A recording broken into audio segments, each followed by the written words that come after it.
Lion King's dilemma. Did you hear the beast roaring? Asked the worried Lion King. I did, sir, said the Manaka. Please let me find out what the danger is. Then you will know who your loyal servants are. But, sir, would you please give something to us so that we may be strong enough to defend you? The Lion King gave his skill to the Manaka, who happily went off with the meat. He and Karataka had a feast. But Karataka wondered as to how they would deal with a strange and terrible beast. The Manaka laughed. It's a bull, Karataka, no wild beast. Is that so? Said the puzzled Karataka.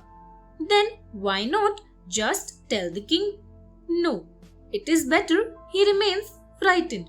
Then we will be able to fool him, said the Manaka.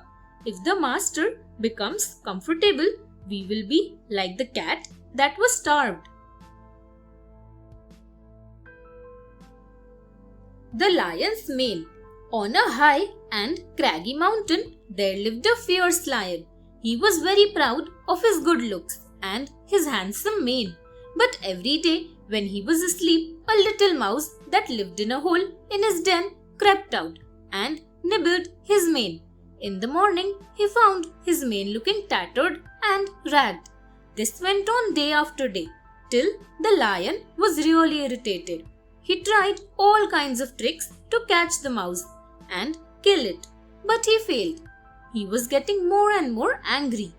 I am a lion and can kill large animals, he thought, and this silly little mouse is making my life miserable, and I am unable to catch him.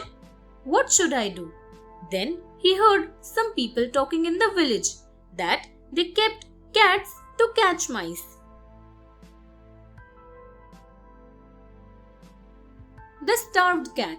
The lion decided to get himself a cat, since all the villagers seemed to use cats to catch mice. One day he brought a cat to catch the mouse. He flattered the cat and requested it to keep an eye on the mouse. The cat was fed plentifully and the lion talked sweetly to it. The alert cat did not allow the mouse to come near the lion.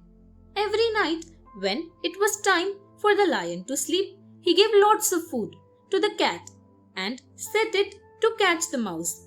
For many days, the clever little mouse managed to escape the cat's clutches. But one day, the mouse peeped out of its hole. The cat was waiting for it right outside and pounced on it, killing it.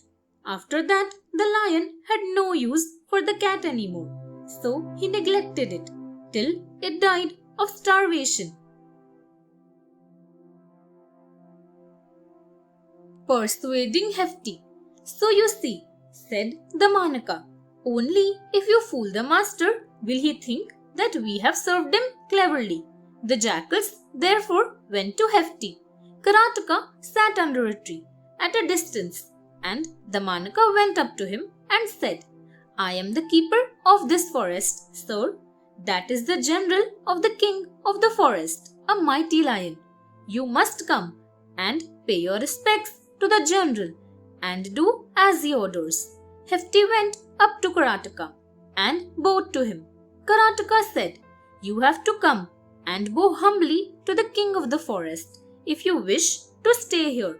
But we must first go to the king and tell him that we are going to present you to him. So wait till we return for you. Hefty waited patiently while the jackals went to tell the king.